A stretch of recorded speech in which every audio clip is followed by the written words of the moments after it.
Hello, welcome to Gardener's World. Now, as you can see, I'm not at Longmeadow. I haven't got Nigel and Nelly with me because tonight is a special programme looking at the influence of Southern Asia on our gardens. As can be seen here at this wonderful Hindu temple in London, the conjunction of British and South Asian horticulture is changing the way that we garden. We should be meeting people who have created gardens based upon the roots and culture of the Indian subcontinent. What I remember from my childhood is my mum's beautiful saris, and I have now started to bring that colour into my garden design. Carol will be looking at some of the South Asian plants that have become common in our garden. Lots of these plants are stalwarts in our beds, borders and rockeries. A visit to the Orchid unit at Kew, where Bala Kampali is doing important work. I love my job because I can always say that when I come to work, I can always say this is my office. Francis and Nick are talking to allotmenteers. Wow, so this is your bottle gourd setup. Tastes fantastic when it's fresh off the plant. But first I am here at BAPS Swaminarayan Mandir in Neaston.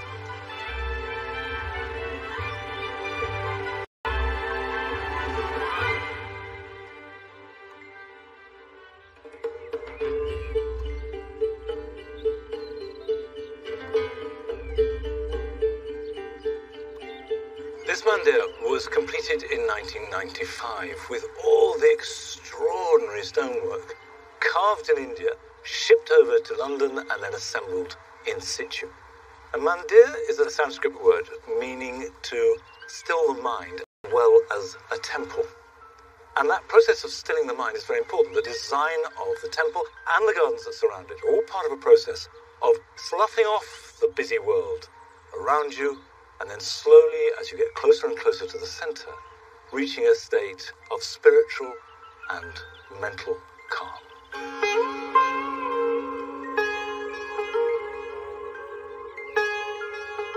To find out more about the interplay between the building and the garden, I'm meeting a temple volunteer, Sunil Patel.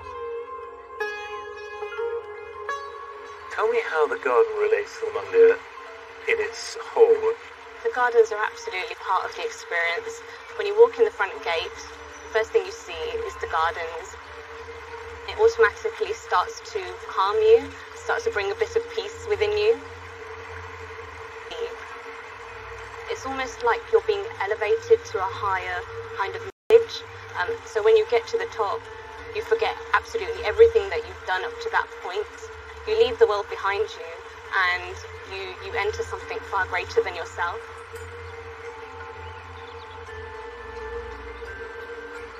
Is there any significance in the way that the paths have been laid or the fountains or whatever? So the formal gardens have 3 interconnecting walkways. One of the bigger shapes there represents the sun, the medium-sized one represents the earth, and the smaller one represents the moon. And they're there really to show us our connection with nature and also the universe around us. Nature is such an important part of Hinduism, and one of the great things about this garden is it's a perfect blend of East and West. It's classically Western in its parterre style, but it's also traditionally Indian as well in some of the designs that we have. You'll have noticed some Indian motifs in the garden. One of those is a lotus flower. The lotus flower is really important, isn't it? Tell me why. The lotus flower is such a beautiful flower because of what it represents. So the lotus sits on top of water, surrounded by impurities, and yet it remains completely untouched by them and completely pure. So we almost need to live like a lotus. We are surrounded in the outside world by so much materialism, bad influences, vices, which we so easily get sucked into. But we need to strive to live apart from that and sit above the water like a lotus and remain untouched by it all. I like the idea of being a lotus flower. Yes, yeah. It's very beautiful.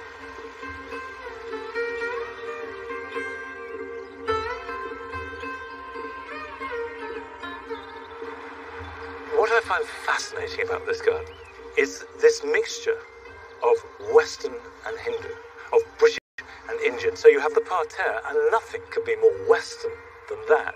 But it's not geometrical, it's not symmetrical. Instead, you have a snaking pattern infilled with this incredible burst of colour from the dahlias and the begonias and the cosmos and the pansies. And anybody who has been to India knows that colour is such a central part of Hinduism. And yet the whole thing comes together with a quiet grace that is completely at one with the spirituality of the mandir.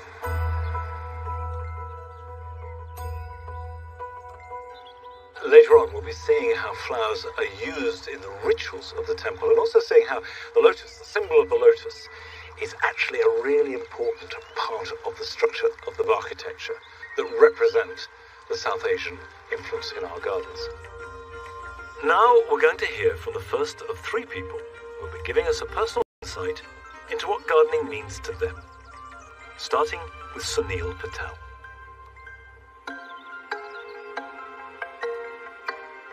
My family are from the northwest of India, and it's very agricultural there, and the rural gardens are kind of jungly. There's ornamentals mixed in with edibles, and it's just a tropical mess, you could say, and I loved it.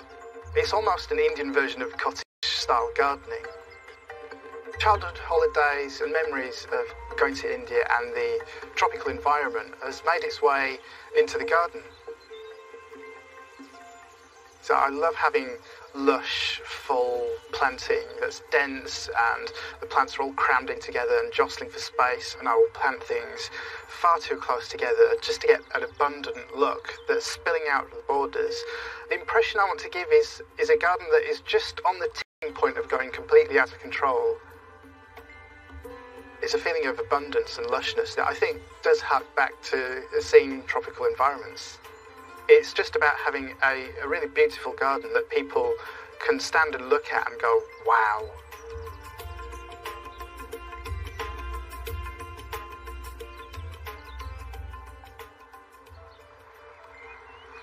That sense of pride and joy in the plot or green space that a gardener creates isn't just limited to growing ornamental plants. On allotments all over the country, plants and crops have been introduced by growers from all over the Indian subcontinent. And Nick Bailey has been to Birmingham, to the Walsall Road allotments, which I remember visiting myself some years ago, to meet some of these growers. The allotment, it's the perfect escape from the hustle and bustle of city life. A patch of land where you can grow fruits and vegetables, meet local people, and bring a bit of countryside close to your front door. There are 104 plots here, with 11 of those belonging to people with South Asian origins. Jazz only came to allotment growing 2 years ago, but is proving to be a successful vegetable grower. I love cooking and working with food, and this is what inspired me to take on allotments and grow my own food. Now, I understand your parents were born in Bangladesh. Is this sort of things they would have been growing back at home? Absolutely. Most of the stuff I grow now, bottle gourds, lab beans, is what we've been brought up on. And obviously feed that to my children, which they'll carry on the culture as well.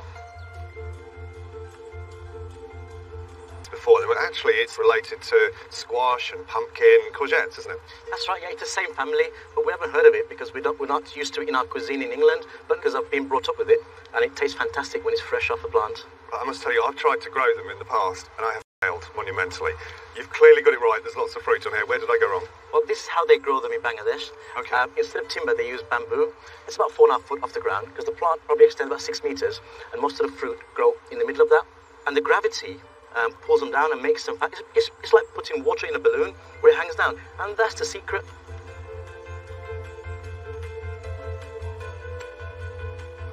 It's fantastic to see that you've got this growing here. Now, I know it as Colocasia esculenta. It gets called taro as well, but I think there's another common name for it in Bangladesh. We call the fruit muki, and the leaves, we call them khusu, and you can eat both. So, how did you grow these? I bought them from the shop, and they look like this. And we left them in the dark for about a week or two, like cheating potatoes, and they sprouted up. And I dug about a foot deep, put some manure in, and I just left them, and I forgot about them, and they've come up. Normally at this time of year, you'd expect them to be sort of up here with leaves of this size. So I think when you go for it next year, if you do a bit more shallow, and I think you'll get a really good result.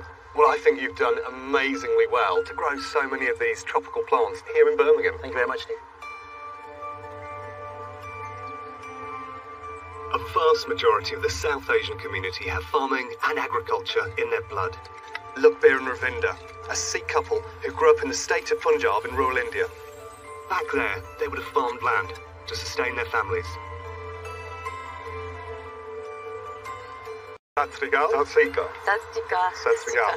Does having all of this here remind you of being back home in Punjab? ਪਿੰਡ ਦਾ ਆਪਣੇ ਪੰਜਾਬ ਬਹੁਤ ਚਿੱਤੇ ਆਉਂਦਾ ਇਹ ਖੇਤਾਂ 'ਚ ਵੀ ਕੰਮ ਉੱਥੇ ਕਰੀਦਾ ਸੀ ਤੇ ਮੈਨੂੰ ਸਾਨੂੰ ਉਹੀ ਪੰਜਾਬ ਹੀ ਲੱਗਦਾ ਵੀ ਜਦੋਂ ਅਸੀਂ ਇੱਥੇ ਆ ਵੜਦੇ ਆ ਆਉਂਦੇ ਆ ਅਸੀਂ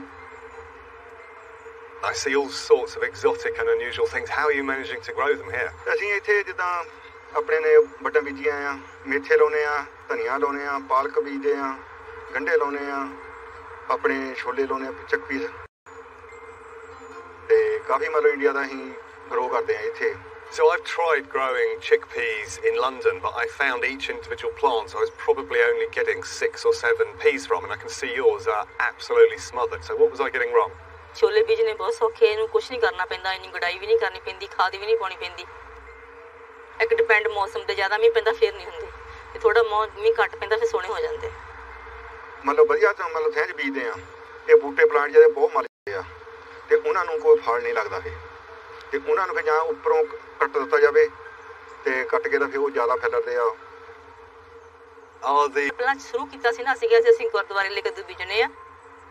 ਪਹਿਲਾਂ ਅਸੀਂ ਇਸ ਅਲਾਟਮੈਂਟ 'ਚ ਬੀਜੇ ਸੀਗੇ, ਬਹੁਤ ਲੱਗੇ ਸੀਗੇ. ਸਾਡੇ ਉਹ ਬੈਲਡਰ ਕੰਮ ਕਰਦੇ ਸੀ, ਉਹਨਾਂ ਦੀ ਬੈਨ ਭਰ ਕੇ ਕੱਦੂਆਂ ਦੀ ਤੋੜੀ ਸੀ ਅਸੀਂ.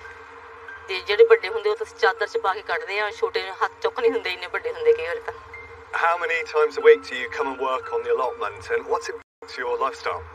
ਮੈਂ ਤਾਂ ਐਵਰੀਡੇ ਆਉਣਾ ਕੰਮ ਤੋਂ ਆ ਕੇ ਮੈਂ 5-7 ਮਿੰਟ ਘਰ ਬਹਿਣਾ ਤੇ ਮੈਂ ਇੱਥੇ ਅਲਾਟਮੈਂਟ ਨੂੰ ਆ ਜਾਣਾ ਤੇ ਆਪਣੀ ਇੰਜੋਏ ਕਰਦਾ. ਜਿਹੜਾ ਮੇਰਾ ਕੰਮ ਥੋੜਾ ਵਾਲਾ ਕਰਨ ਵਾਲਾ ਹੁੰਦਾ, ਕੁੱਟਣੇ ਵਾਲਾ ਕੁੱਟਦਾ, ਪਾਣੀ ਦੇਣੇ ਵਾਲਾ ਹੁੰਦਾ ਪਾਣੀ ਦਿੰਦਾ. ਮੈਂ ਵੀ ਤੇ ਖੁਸ਼ ਰਹਿਣਾ. ਮੈਂ ਜਿਉਂ ਫਸਲ ਵੱਡੀ ਹੁੰਦੀ ਆ ਉਹਨੂੰ ਦੇਖ ਕੇ ਆਪਣਾ ਵੀ ਮਨ ਖੁਸ਼ ਹੁੰਦਾ.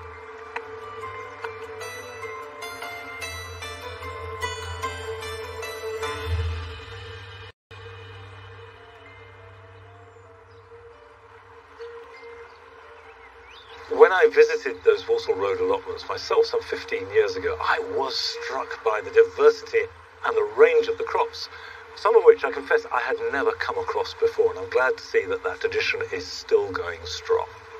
But it's not just edible plants that enrich our gardens. There are new gardens being made now by those with a culture and their roots based in the Indian subcontinent. And Joe went along to meet Hasruti Patel, who has made just such a garden.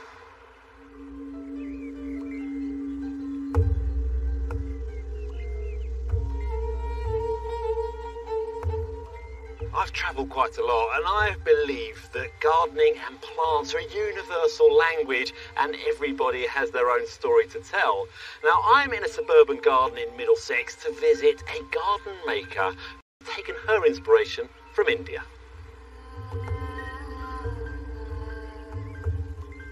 This is Hasruti Patel. She's created this idyllic garden celebrating her family roots as well as her strong passion for gardening. Hasruti, what a beautiful garden you have. Thank you, Joe. It's absolutely gorgeous.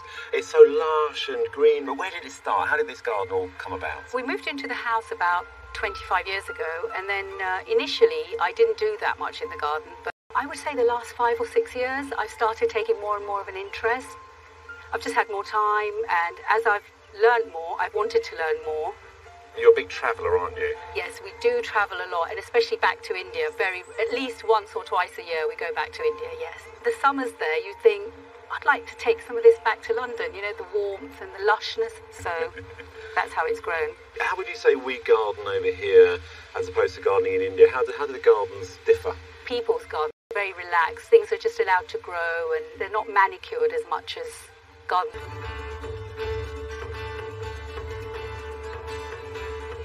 We have our rhododendrons here, which, if you've been to India, you see them around Shimla and Darjeeling.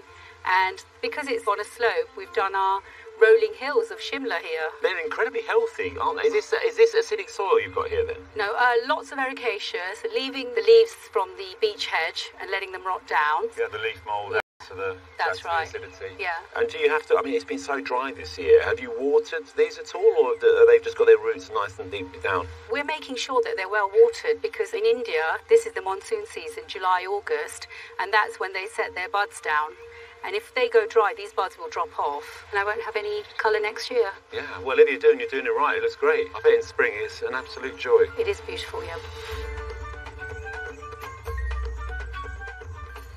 So here we've got the bananas that we've put in, and that really reminds me of India because we use them for cooking, for prayers and puja and things. And most houses in South India have a banana tree in the yard. Most of them do. When you say cooking, yeah, do you actually eat part of the banana? No, you don't eat the banana, but you use the leaf as almost like a foil. So for steaming vegetables and things, you make a pocket out of it, and you can use it for that. I'm going to show off now, because I've got one of these in my garden. Have you? But I've released it out of the pot, so it's in the ground. And they get enormous, and the leaves are twice as big as your leaves. And I've actually had fruit on it. I've had bananas on it. Yeah, tiny little bananas. They're not edible. They're full of seeds. But you know, you could, because you've got a couple of them. You could think about releasing one out into the garden. Well, there is a long-term plan of doing that, of putting them into the ground. Yeah. And they're just fabulous architectural plants, aren't they? Exactly. Tropical and lush and green. Yeah. Shruti has also spent a fair amount of time and effort on her front garden. We used to have a very big hedge here, a laurel hedge that had to come out.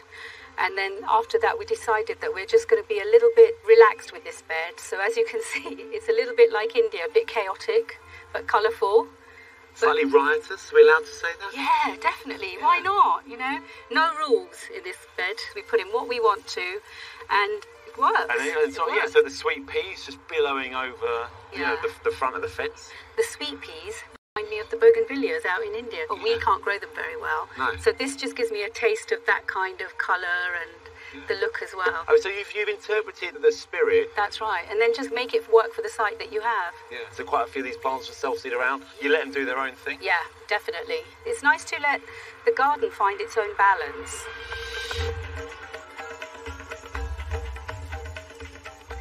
So, Joe, we also have a family ritual of picking something from the garden every morning to make sure that you think of everything around you being given to you by God as a gift. And it's just nice to then take it and offer it back to him as well. Okay, so what are you looking for in particular? Mostly scent. Over here, what we've got is the star jasmine. This is one of my go-to ones. Yeah, it's one of my favourite climbers, actually. Yeah. I mean, evergreen, beautiful scent. Yeah. Fantastic. Oh, it's absolutely gorgeous, isn't it? Gorgeous, yeah. Wonderful.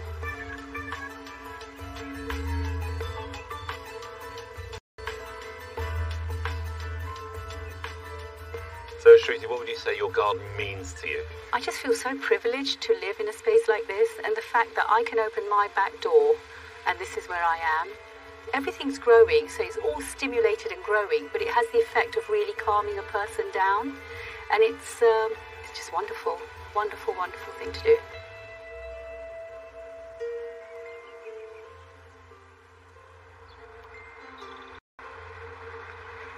We are used to gardens drawing their inspiration from nature, and I have to say I love the idea of taking the essence of Shimla and bringing it to a British back garden.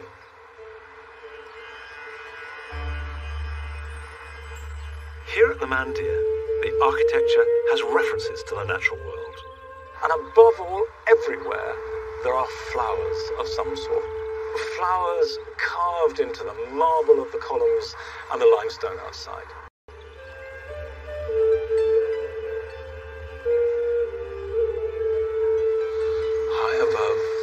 Centre of the temple is this great dome, and it's topped by the representation of a lotus flower, and it is in two separate pieces of stone, and this was held up by scaffolding until those two pieces of stone were settled into position, and the scaffolding was taken away, and the building is lock secure, locked into place by the glory of a flower.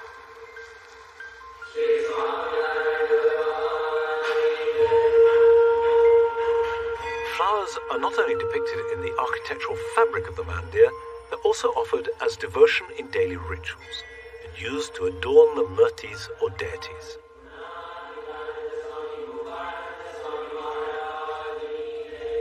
Here in the UK, we're used to seeing thousands of varieties of plants in our gardens, many of which have become so familiar that you could be forgiven for thinking that they were native.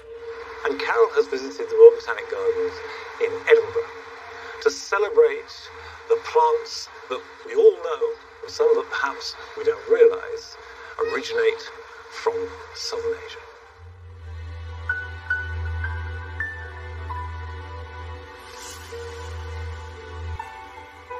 It's easy to assume when you walk around your garden that somehow the plants in it have always been there.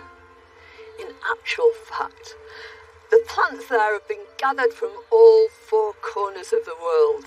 Our gardens are a melting pot of floral immigration, and that's what gives them their excitement, their marvellous colours, and some of the most exciting plants of all come from the Indian subcontinent. We revel in the diversity of colour and form of Idiodendrons, one of our favourite spring-flowering shrubs. More than 100 of them, species and hybrids, come from India. In late spring, Clematis montana, whose ancestors originate in the northern regions of the subcontinent, clothe our walls and fences, decked in their pink and white flowers. Later, the bewitching blooms of Meconopsis, the Himalayan blue poppy, are always a talking point.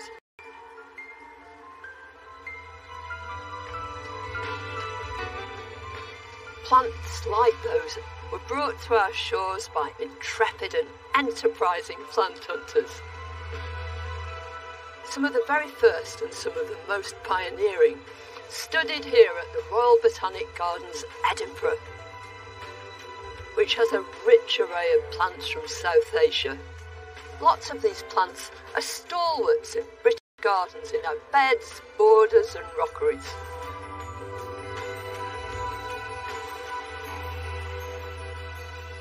Bachelor utilis occurs all across the Himalayas, including in Nepal. Utilis just means useful, because it's been used for buildings, for making paper, for all manner of things. It has huge religious significance too. People take its peeling bark and write little prayers on it and collect them in their amulets. It's a very variable species, and it's become incredibly popular in British gardens, especially in its form Bachelor utilis jackmontii, the white-barked birch. Garden designers just love it, and very often it's grown as a multi-stemmed tree, where its glorious white bark lights up the winter garden. It's a very easy tree to grow, very accommodating, fine fibrous roots spread out, and the leaves are always lilting and light, as well as being able to see through it. When they drop to the floor, because they're not big, solid leaves, they make really good leaf litter, which actually helps the growth of plants underneath its canopy.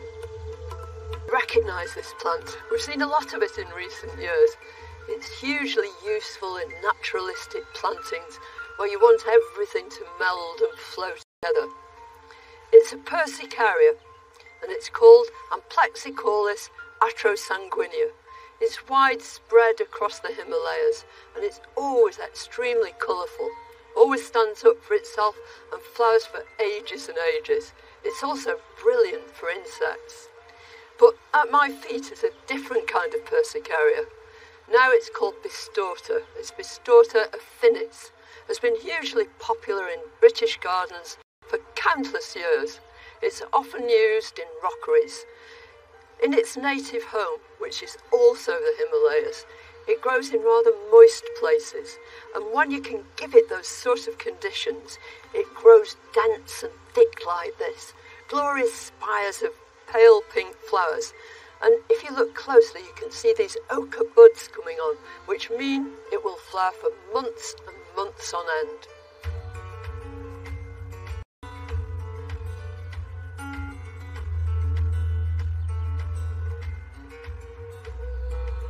Another plant from South Asia, again widely spread across the Himalayas, is this lovely begonia. This is Begonia purpurascens. The second part of its name alludes to the fact that during the winter, these gorgeous glossy green leaves will turn to deep crimsony red. Nothing at all phases this plant. copes with everything and repays you with this show of evergreen leaves, glossing green in the summer, spring pink flowers too, but in the autumn and the winter in its real glory with this rich red foliage.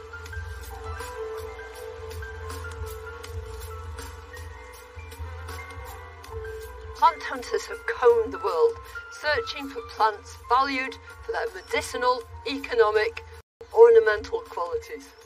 Of course, as far as those gardeners are concerned, it's the last category that's most important. By exploring areas of rich biodiversity, plant hunters have and continue to reward us with splendid plants for our gardens.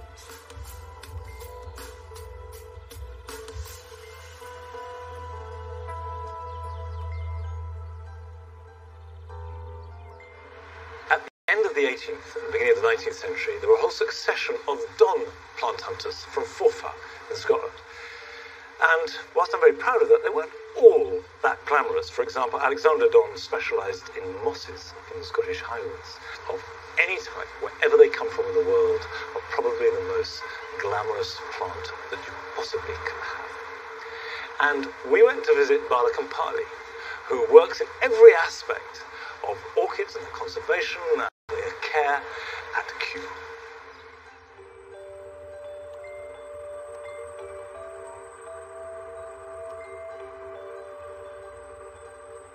I'm a botanical horticulturist working for the last 13 years.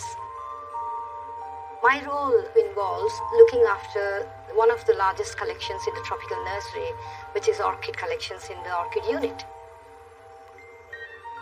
Orchids belong to one of the largest flowering plant families in the world, with over 25,000 species and still growing. When I was a child, I used to hear about my grandfather's interest in growing plants. He always used to collect seeds from various parts of India and then grow them, and he used to label them very meticulously and look after them. And I started paying interest in plant life, and it became my biggest passion since I was a child. My job is not just creating beautiful displays, it's a lot more than that. My work also involves working with different scientists from all around the world. For example, the orchid species here are used for various taxonomic studies, conservation, research, educating the next generation horticulturists, public displays, festivals, and I'm proud to be a part of it day to day. Working at Kew also provided me an opportunities to travel to various natural habitats where the orchids are growing in the wild.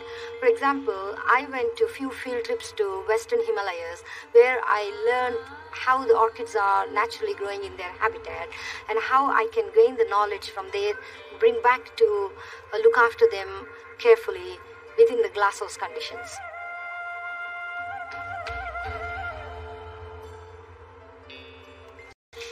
Here in Princess of Wales Conservatory, this exhibit reminds me of my home because it shows how orchids naturally grow on their host trees in the wild.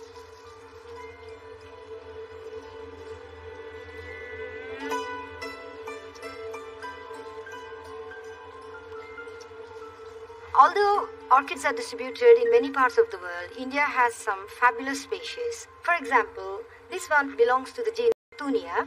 This genus is widespread from Indian subcontinent to China and peninsular Malaysia. And this has a very unique type of pseudobulbs, look like passion. I saw them growing, hundreds and hundreds of them on a big branch of tree, and all the pseudobulbs are leaning, facing the ground, and it looks amazing to see them all at one place.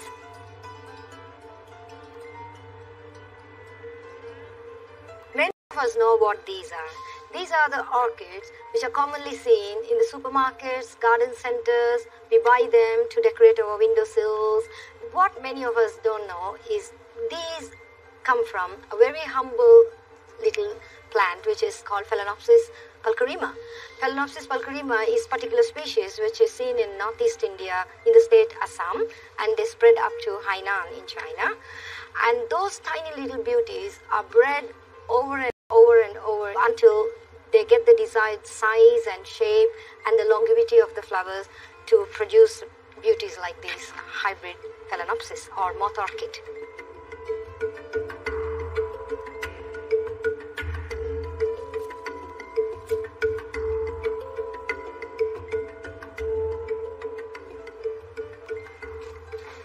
Cultivation of orchids is very simple if we follow a few important things. One of them is repotting orchid in the right time. So, for example, this is a Symbidium hybrid, which is spectacular flowering one during winter through spring, is ready to be repotted. The first thing is it's pot bound, as you can see. The roots are filling the entire pot, and it's got plenty of new shoots. This is the epiphytic media, which has 3 parts of pine bark of medium grade, 2 parts of pumice, and this is 1 part of charcoal. You can remove some very floppy or dead roots, but usually we leave undisturbed. Place the plant firmly in the middle of the pot, and then slowly start filling the compost. Give a gentle tap on the pot, so that the compost settles well in the gaps. And when we are repotting orchid, we have to make sure that they are firmly fixed in the pot. That is the key for success of a repotting. So all we need to do is position it and water it very well.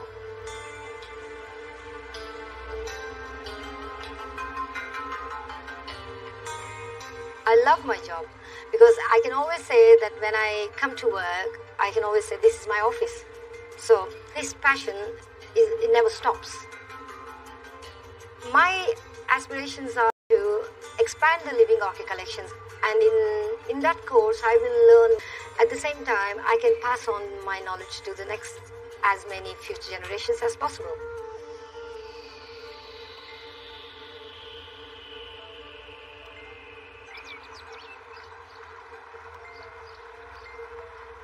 I love the way that you can go to a botanic garden, sometimes quite near your home, and immerse yourself in another growing culture. But skill and expertise in gardening isn't just limited to the lofty world of botanic gardens.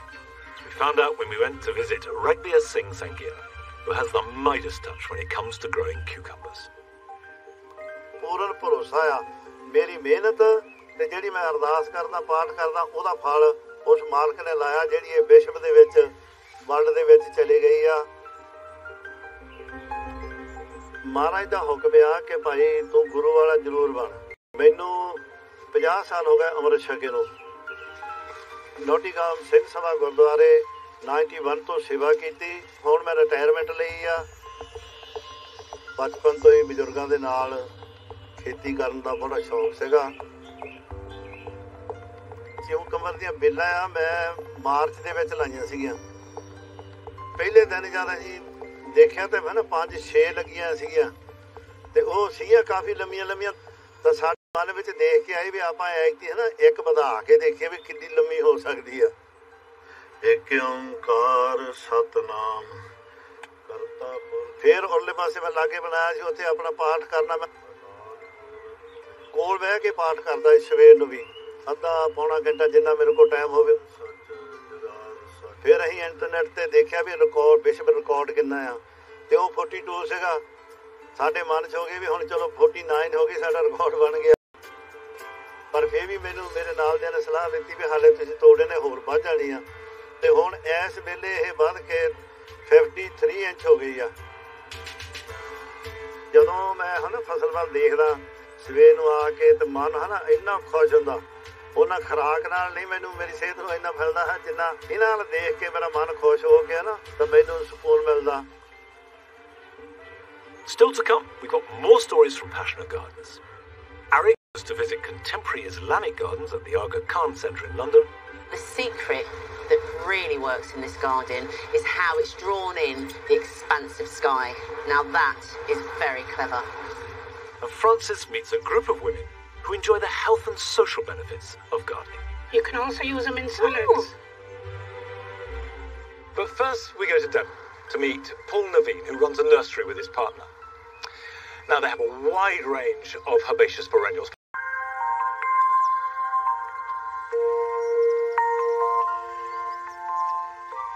My love for gardening comes from my grandmother, and she was Persian. During the war, she moved out of the country, grabbed what she had in her hands, and quite literally walked to India. And she had this most wonderful garden in the middle of nowhere with a tiny little house, and she found peace and calm there. And she was always in the garden, and as a child, I remember running around her. She taught me everything I know about plants, really. She was the person that inspired me.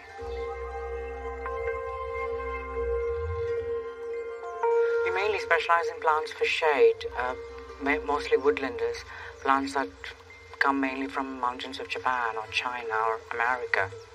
Most of the year we have no sunshine here, so we had to grow something that really would work well.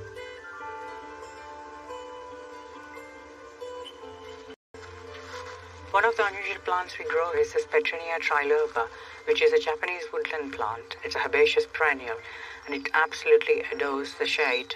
With its lovely golden yellow flowers and glossy green leaves, it would light up any dark corner in the garden. All it likes is a bit of moisture and really rich soil. And the bees absolutely love it. You can see one there.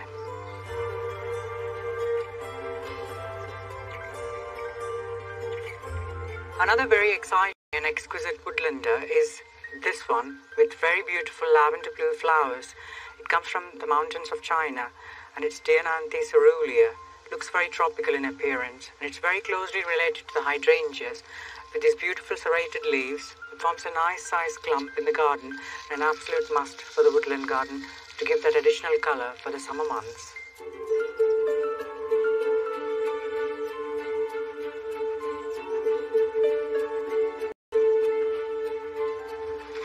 This one is one of my favourites.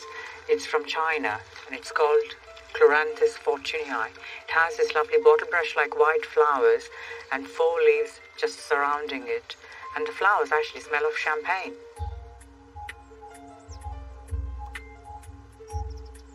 As a nursery, we want to encourage people to grow something different, and we want to encourage the younger generation to come forward and try and grow things that are just out of the ordinary. This plant is an Eminopsis macrophylla. It's quite special to me because I sowed the seed of this plant many years ago. It's endemic to the mountains of Japan from Honshu. It's the only species in the genus, and it has these lovely tight purple buds that open into very pale lilac mauve flowers. Absolutely love shade and plenty of moisture.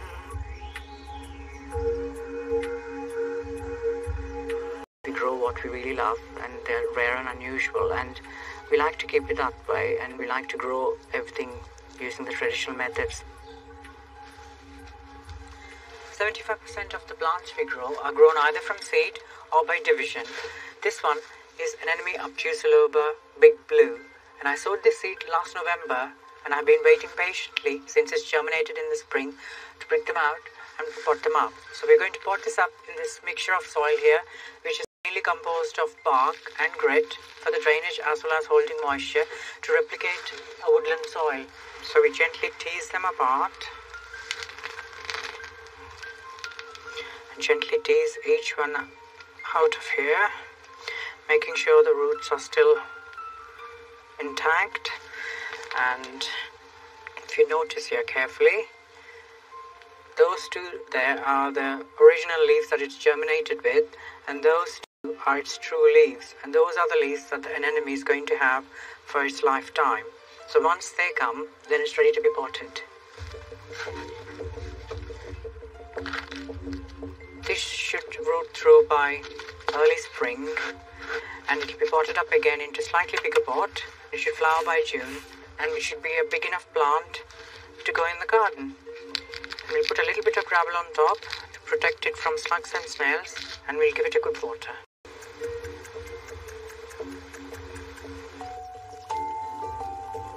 There are lots of wonderful woodland plants, but my top 3 recommended plants are Viola Carophyloides benituru, which has stunning lavender purple flowers and long dark stems, and we have Pteridophyllum racemosum with beautiful ferny foliage and clean white droopy flowers, and Kirangeshima palmata with waxy bell-shaped droop flowers which are bright yellow.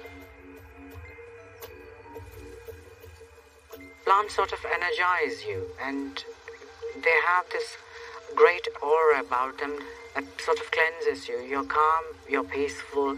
When you're out there with the birds singing in the background and you're working, I mean, what else could you ask for? This is like heaven on earth.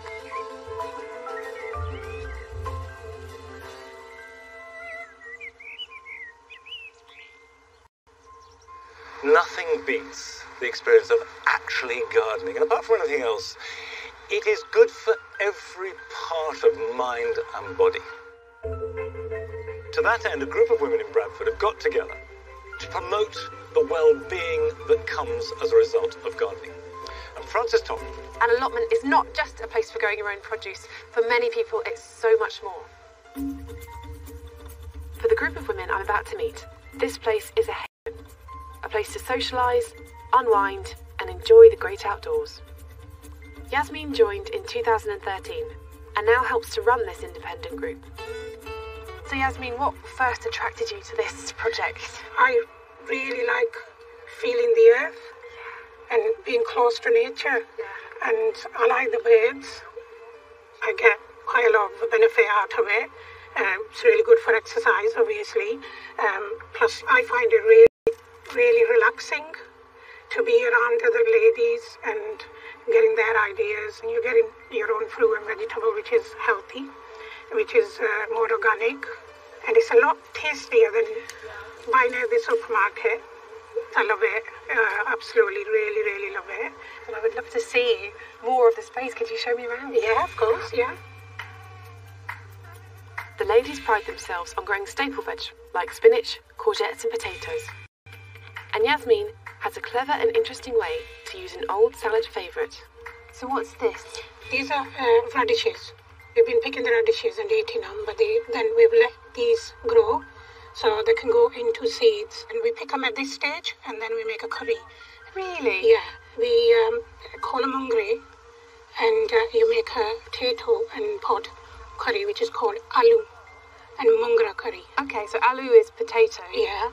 And these mungra is radish pods. Pods, yeah. That's amazing. What does it taste like? It's like a radish, but it hasn't got the heat as a radish. You can also use them in salads. Ooh, and I like eat them like that. a lot. Yeah. It's really delicate flavour, It is, isn't it? It's like a cross yeah. between a pea and a radish. Yeah. I'm going to do that. That's delicious. Yeah, it is. But it's not all about veg. On another part of the allotment, the ladies are growing something completely different. This is a dye plant. These are the flowers, and then obviously it goes into seeds, and seeds is what you use to make the dye. And Yes. It's a purple, bluey dye. So why did you decide to grow this? Because everything else here is kind of edible, isn't it? Whereas you can't eat this. No. Some of the ladies just wanted to experiment, and about 2 years back we made a shopping bag, and we dyed it, and it came out really nice. Do you all meet each other in the supermarket and go, oh, look, where's your bag? No, at the moment, but we probably will in the future, yes.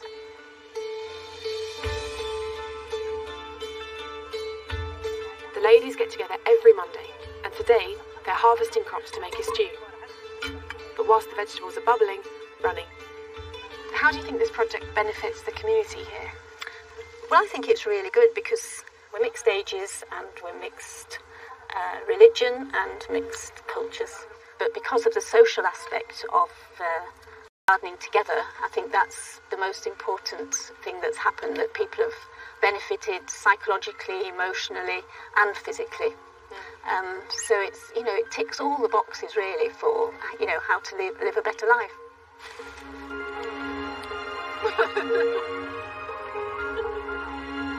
The salad's prepped, the stew looks delicious, and the ladies have even brought in some home-cooked pakoras. Time to tuck in. Thank you for preparing this. It's a real treat. This allotment is as much about growing fruit and veg as it is for these women to come here and have a place where they can meet members of their community and share their experiences.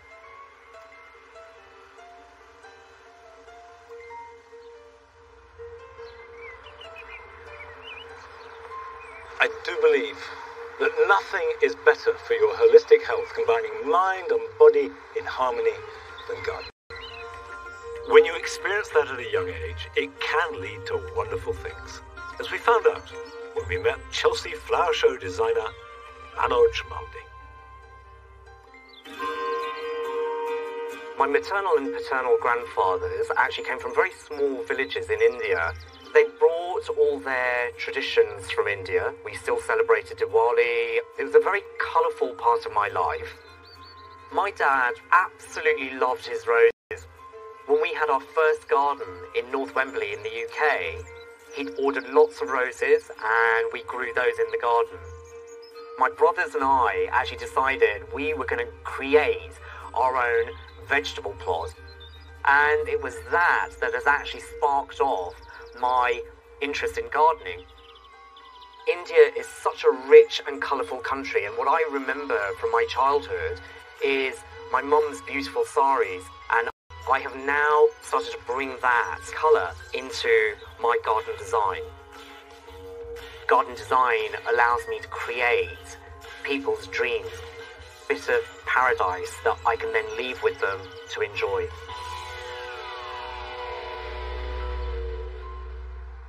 Now, last year I spent a lot of time visiting paradise or Islamic gardens all over the world, but there was one much closer to home that I wanted to see, but which wasn't ready. In fact, it was a whole series of gardens, which are now completed, and Arit has been along to see them in all their glory.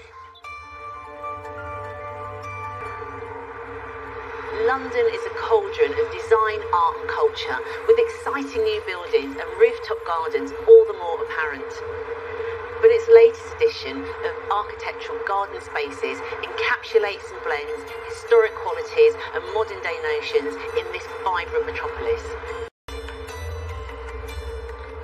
The Aga Khan Centre in King's Cross contains 6 Islamic gardens which take inspiration from across the ancient Islamic world, stretching from southern Europe all the way into the Asian subcontinent. The centre has created these idyllic spaces with the help of award-winning designers, so students, office workers and members of the public can take in their contemporary serenity. Historian Dr. Mehreen Chida Razvi specialises in South Asian and Mughal art at SOAS, University of London, and has joined me to discuss the historical and cultural significance of these gardens. What are the typical traits of an Islamic garden? If I have to break it down to a very general description, I would say that these are typically walled-in spaces. They're going to have an element of running water in them that will divide the space up into sections. You'll have some lovely green and floral planting. They're very aesthetic, but they're very sensory as well. Is there symbolism in the water in an Islamic garden? In the Quran, paradise is a garden, and the description that we're given of paradise is that it is a garden and there are 4 flowing rivers in it, and one is of water, one of wine, of honey, and milk. And so the idea of having running water in these spaces, we can sometimes make a paradisical connotation with that. What type of planting is typically found in an Islamic garden? You're going to have typically a variety. You're going to have flowering plants, but then you're also going to have green trees. The idea is that throughout the year, you're going to have a continued presence of greenery and nature in these spaces.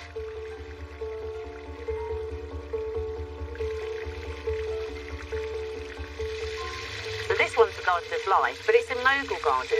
So the Mughals were an Islamic dynasty who ruled over South Asia from 1526 to 1858.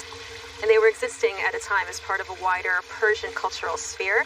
And when we look at this particular space, to me it just screams that this is based on Mughal gardens. The chador, which is the name for this particular type of waterfall in the fountain, you can see that it's made of marble. It's got this elaborate fish scale pattern behind, and so when the water is falling down, the sound is being enhanced by it falling down those fish scales. This feature, the chador, you don't find in other Islamic gardens, so it's very much a Mughal feature. Then you have the fact This is a symmetrical space, and symmetry was an incredibly important aspect of Mughal architecture. They're shaped like the cypress tree, which is indigenous to the region, and which we would have found in many of the Mughal gardens in South Asia at the time, and we know that from contemporary paintings and written references. But more than that, the fact that these beds are full of a combination of different plantings, which is not very structured, but which is still very aesthetically pleasing, was what originally Mughal gardens would have looked like.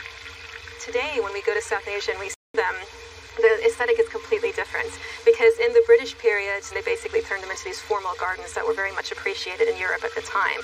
So I think it's really wonderful that in this particular space, it's organized, but it's a bit haphazard as well, which would have been very much in a proper Mughal mode. The gardens in this complex each have their own identity, and it's clear to see why His Highness the Aga Khan has commissioned them. They showcase the remarkable design that Islam brought to the world. This is the Garden of Light. You cannot help but be impressed by these 4-metre high screens that have taken their cut work from Jali and Mashrabiyah work that you would see across India and the Middle East. What I love are these hand-carved inscriptions that have been taken from the Quran or from well-known poets. They're absolutely beautiful. The central focal piece is this water feature, an 8-pointed star. It's just giving enough sound to distract you from the outside. The symmetry is so evident in this garden, whether it's the walls, looking at the rills of the floor, and certainly being flanked by these beautiful magnolia trees. But the secret that really works in this garden is how it's drawn in the expansive sky. Now that is very clever.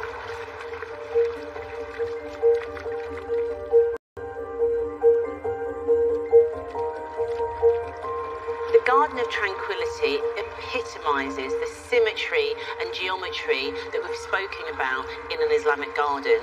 Looking up, I can see that geometry very, very clearly. These 4 marble benches are pivotal in this space. They're going to be needed to help with the socialising aspect that this space has been created for. When the wider development at King's Cross is finished, this garden is going to be able to have the benefit of looking out over a sunny garden whilst remaining in the shade. So that's going to be something so special for all the visitors and office workers to enjoy.